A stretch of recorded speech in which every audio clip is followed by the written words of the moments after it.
በወልድ የሚያምን በእግዚአብሔር ልጅ የሚያምን የዘላለም ይህ መረጃ ጉልበት እንዲኖረው ባካችሁላችሁም ሼር ኮፒ ሊንክና ሪፖስት አድርጉ። ምክንያቱም አንዳንድ ፍኖተ ጽድቅን የምንጠይቃቸው እንዲሁም ጳጳሱን የምንጠይቃቸው ጥያቄዎች አሉ ኦርቶዶክሳውያን። ስለዚህ ሁላችሁም ኃይል እንዲኖረው አደራ ሼር ኮፒ ሊንክ ሪፖስት ማድረግ እንዳይዘነጋ። ፍኖተ ጽድቅ በቅድሚያ ይህንን ዝግጅት ያዘጋጀው ብፁዕ አቡነ ገብርኤል የምዕራብ ሸዋ ሀገረ ስብከት ሊቀ ጳጳስ ናቸው። ይህንን ሐሳባቸውን እንዲያስተላልፉ ጉባኤውን ያዘጋጀው መድረኩን የከፈተው ሁሉን ነገር ያመቻቸው ፍኖተ ጽድቅ ነው። መጋቢያ አላፍ እንደምናቀው በብፁዓን አበው ሊቃነ ጳጳሳት አስቀድሞ የተለያዩ ክብሮች ሽልማቶች ሲሰጡት የነበረ ማዕረግም የተሰጠው ሰው ነው። በፍኖተ ጽድቅ አዳራሽ ላይ የተካሄደው ይህ ነገር ግን በዕለተ ስቅለት መሆኑ ደግሞ ምናልባት ፍኖተ ጽድቅ እውነት ኦርቶዶክሳዊ ነው ወይ ብለን እንድንጠይቅ ያደርገናል። አስቡት፣ ብፁዕ አቡነ ገብርኤል ስብከቱን የሰበኩት አርብ በዕለተ ስቅለት ነው። በኢትዮጵያ ኦርቶዶክስ ተዋሕዶ ቤተክርስቲያን ደግሞ ስቅለት ከሌሊት ጀምሮ በእያንዳንዱ ሰዓት የክርስቶስ ሕማም፣ መከራ፣ ሞት የሚነገርበት ነው። 3 ሰዓት፣ 6 ሰዓት፣ 9 ሰዓት፣ 11 ሰዓት ኦርቶዶክሳውያን የመንግስት ስራ እንኳን ካላንደር ዘግቶ ሁሉም ነጠላውን ለብሶ በቤተ ክርስቲያን ቅጽር ተገኝቶ የክርስቶስን ሕማምና መከራ በስግደት ሕማሙን በመስማት ግብረ ሕማማቱ እየተነበበ ያንን በመጸለይ የሚያሳልፍበት ጊዜ ነው አርብ። በዚህ ሰዓት ለምን ፍኖተ ጽድቅ ጉባኤውን አዘጋጀ? ሁለተኛ ጳጳሱስ ሀገረ ስብከት አላቸው። ሊያውም ቅዱስ ሲኖዶስ ምዕራብ ሸዋ ሀገረ ስብከትን በሊቀ ጵጵስና ይምሩ ብሎ ሀገረ ስብከት መድቦ በጀት ሰጥቶ እንዲያስተዳድሩ። እንግዲህ በምዕራብ ሸዋ ውስጥ ብዙ አብያተ ክርስቲያናት አሉ። በአንዱ እንኳን ለምን በዕለተ ስቅለት አልተገኙም? አዲስ አበባ መምጣትስ አስፈላጊ ነበርን? ሌላው በዛ የተገኘ ኦርቶዶክሳዊ በስግደቱ የክርስቶስ መከራ ሞቱን ተካፋይ ነው መሆን ያለበት ወይንስ አዳራሽ ቁጭ ብሎ ሃይላንድ ውሃ ቀርቦለት ያንን እየሰማ ስብከቱን መስማት ነው የነበረበት? የመጀመሪያውና ትልቁ ስህተት ስብከቱ የተሰበከበት ዕለቱ በራሱ አጠያያቂ ነው። ሁለተኛ በዛ ፍኖተ ጽድቅ ይህንን ጉባኤ ያዘጋጀበት ዓላማው በራሱ እጅግም አስደንጋጭ ነው። ለምን? የተለቀቀው እሁድ ነው፣ የተቀረጸው እንዳልኳችሁ አርብ ነው። እሁድ የክርስቶስን ትንሣኤ የምንሰማበት፣ ስለ ክርስቶስ ትንሣኤ የምንነጋገርበት፣ ክርስቶስ ተንሥአ እሙታን እያልን ሰላምታ የምንለዋወጥበት፣ ክርስቶስ ከሙታን መካከል ሕያው ሆኖ ተነስቷል ብለን የምንሰብክበት ቤተ ክርስቲያን የሰጠችን ስርዓት፣ ቤተ ክርስቲያን ያስተላለፈችን ዶግማዊ ትምህርቶች አሉ። ነገር ግን እሁድ ዕለት ሁሉም መንግስት ሰራተኛውን ብትሉ በስግደት ያሳለፈውም የቤተ ክርስቲያን ህብረት ላይ ያለ ምእመንም በደስታ ነጭ ለብሶ ዘመድ አዝማች ተጠራርቶ በአንድ ላይ ቤት የሚያሳልፍበት ነው። የተለቀቀው ትምህርት ስለ ትንሣኤው የሚናገር ሳይሆን የተለያዩ የኦርቶዶክስ ያልሆኑ ሀሳቦች የተላለፉበት ገኖ ወጣ። ለምሳሌ ማርያም ቤዛ ትባላለች አትባል የሚለውን ከዛ ባሻገር ዩቲዩብ ላይ በእናታችሁ ነው እንለምናችሁ ሁላችሁም እዚህ ያሮስ ዋና የሚዲያ ቻናል ላይ ገብታችሁ ተከታተሉ። ወደ 6 ደቂቃ ያስተማሯቸው ትምህርቶች ከቤዛ ከሚለው ውጪ ኦርቶዶክሳዊ ያልሆኑ አስተምህሮቶች ቀርበዋል። አስቀድሞ ከአርብ እንግዲህ ሲኖዶስ ቋሚ ሲኖዶስ ጉባኤውን ጠርቷል። ከዛ በፊት እንዲደርስ ፈልጋል። ሁላችሁም ሼር ኮፒ ሊንክ ሪፖስት አድርጉ። በእናታችሁ ሁላችሁም ባዮ ላይ ባለው ዩቲዩብ ገብታችሁ የእሳቸውን ትምህርት ተከታተሉ። የተለቀቀው ትምህርት ስለ ቤዛነት፣ ፊያታዊ ዜማ፣ ተረታ ተረት፣ ድርሰት ምናምን የሚሉ ያሉበት አለ። መዳን አሁን ነው በዚህ ቅጽበት ድናል አይነት ሀሳቦች ያሉበት አለ። በአጠቃላይ ኦርቶዶክስ ያሉን ሀሳቦች ተላልፈውበታል። ዓላማው ምንድን ነው? ፍኖተ ጽድቅስ ይህንን ሲያዘጋጅ ዲያቆን ያረጋል አበጋዝ እንደተናገረው ተስፋ ነው የሚሆነው ወይንስ ስጋት ነው የሚሆነው? ስለዚህ ዋናው ቅዱስ ሲኖዶስ ቋሚ ሲኖዶስ በምላት የሚገኙበት አርብ ነው ስላለ የፊታችን አርብ ማለትም በ17 በብፁዕ አቡነ ገብርኤል ላይ ሀሳብ ለማንሳት ጉባኤ ጠርቷል።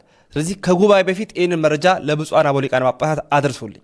ለምን ፍኖተ ጽድቅ በዛ ሰዓት ይህንን ሲያደርግ በዙሪያው አማኑኤል የሚባል ቤተክርስቲያን ነበረ። ለምን አዘጋጀ? ጳጳሱስ በዛ ስፍራ ለምን ተገኘ? እንዲያን ነገሮችስ ሲደጋገሙ በዝምታ ስለምን ይታለፋል? ዛሬም ጥያቄ ውስጥ የገባ ያለው ፍኖተ ጽድቅስ እስከ መጨረሻ በሱ ላይ ሲወሰናል አይወሰንም? እኚህና መሰል ጉዳዮችን ቋሚ ሲኖዶስ እንዲወያዩበት ባካችሁ መረጃውን አዳርሱልኝ። ግን ሁላችሁ ዲያቆን ሄኖክ ኃይሌ በብፁዕ አቡነ ገብርኤል ስብከት ላይ ጠንከር ያለ ትችቱን ሰንዝሯል። ዲያቆን ሄኖክ ኃይሌ ኦርቶዶክሳውያን ይህንን መረጃ ኮፒ ሊንክ ሼር ሪፖስት አድርጉልኝ። የመምህራችን የዲያቆን ሄኖክ ኃይሌን በጣም የተወደደ ሊደመጥ የሚገባው ከፍኖተ ጽድቅና ከብፁዕ አቡነ ገብርኤል ጋር ያስተላለፈውን መልእክት ነው አሁን የማቀርብላችሁ። ዲያቆን ሄኖክ እንግዲህ በእስራኤል ገሊላ ላይ ሆኖ ነው ይህንን ጽሑፍ የጻፈው። ፌስቡክ ገጹ ላይ ገብታችሁ ሁላችሁም ተከታተሉ። እንደ ሼር ኮፒ ሊንክ ሪፖስት አድርጉልኝ። ከ100,000 ከ200,000 በላይ እይታዎች ይኖሩት። ምክንያቱም ደስ የሚያሰኝ መልእክት ስለጻፈ፣ አብዛኛዎቻችን ያስደስተ መልእክት ስለጻፈ ዲያቆን ሄኖክ ኃይሌ በሚል ፌስቡክ ላይ 484,000 በላይ ተከታይ ያለው እዛ ላይ ገብታችሁ አንብቡ። ቀንጨብ አድርጌ ብቻ ላምብላችሁ። የመጀመሪያው እንዲህ ሲል ይቀጥላል። በተለይ ከዚህ ከፍኖተ ጽድቅ ጋር በተገናኘ ዲያቆን ሄኖክ ኃይሌ ያጋራውን ሀሳብ ነው የምነግራችሁ። ፍኖተ ጽድቅ የሚባል እባጭ ቤተ ክርስቲያን ላይ ከመጣ ጀምሮ አንዴ ዘፈን በሚመስል መዝሙሩ፣ አንዴ ምንፍቅና በሚያገሳ ስብከቱ ምእመናንን ሲያወዛግብ ሰንበትበት ብሎ ነበረ። ጌታ በወንጌል በድን ባለበት በዚያ አሞራዎች ይሰበሰባሉ እንዳለ የፍኖተ ጽድቅ ባለቤት ሙዳ ስጋ ይጥላል ብለው ተስፋ ያደረጉ ሰዎች ዙሪያውን ስለከበቡት ላለፉት ጥቂት ዓመታት ቤተ ክርስቲያንን ከነ ንፍጡ ካልወደዳችሁ ብለው ሲሟገቱ ከርመዋል። በመሰረቱ ሁኔታው ሰውየው ደሃ ቢሆን ኖሮ ገና ድሮ ተወግዞ ነበር እንድንል ያደርገኛል። ቅዱስ ሲኖዶስ ይህንን ማህበር ለማጥራት ጊዜው አሁን ነው፣ ከኛ ወገነ ወይንስ የሚል ኢያሱያዊ ጥያቄዎችን መጠየቅ አለበት ይልና እንግዲህ ሰሞኑን በፖለቲካ የተሾሙ አንድ ጳጳስ ስለመኖራቸው አትቶ በድንግል ማርያም ላይ ጳጳሱ የተናገሩትን እንዲህ ሲል ይናገራል። በወላዲተ አምላክ የነገረ ድህነት ሱታፌ ላይ በጳጳስ ደረጃ ሲቀለድ አይተን ዝም ልንል አንችልም። ከቅዱስ ሲኖዶስ ጠንከር ያለ ውሳኔ እንጂ ማስተባበያ አንጠብቅም። የተነቃነቀ ጥርስ ቀን ይጠብቃል እንጂ መውለቁ አይቀርም። እንደ ተራ ስህተት ይቅርታ እንዲጠይቁም አንጠብቅም። ያስተማሩት የታሰበበት ክህደት ነውና የተብራራ መልስ ከቀኖና ጋር እንጠብቃለን። የበራላቸው ለመባል የብርሃን እናትን ሊጋርዱ የሚጥሩ ሰዎች ማላገጫ ሆነን አንቀርም። ሙሴ ቤዛ በተባለበት መጽሐፍ ቅዱስ እያመኑ ድንግል ማርያም ቤዛ አትባልም ላሉት ጳጳስ ቅዱስ ሲኖዶስ ቤዛ ሲሆናቸው ማየት አንፈልግም። ጠንከር ያለ ቀኖናዊ እርምጃ እንጠብቃለን። ሄኖክ ኃይሌን ይጻፈው። በቤተ ክርስቲያናችን ታሪክ 3 ዓለም አቀፍ ጉባኤያት አሉ። የሶስቱም ዓለም አቀፍ ጉባኤያትን ቀንጨብ አድርጌ ልንገራችሁ። በ325 ኒቂያ ላይ አሪዮስ የሚለውን ስም ያወቅ ነው ወልድ ፍጡር ነው የምትሏን ስለተናገረ ነው። አሪዮስ ፍጡር ነው የተባለው። አሪዮስ የሚለውን መናፍቅ ያወቅ ነው ወልድ ፍጡር ነው። 381 ላይ ቁስጥንጥንያ ላይ መቅዶኒዎስ አቡሊናኖስ የተባሉትን ያወቅናቸው መንፈስ ቅዱስ ሕጹጽ ነው ስላሉ ነው።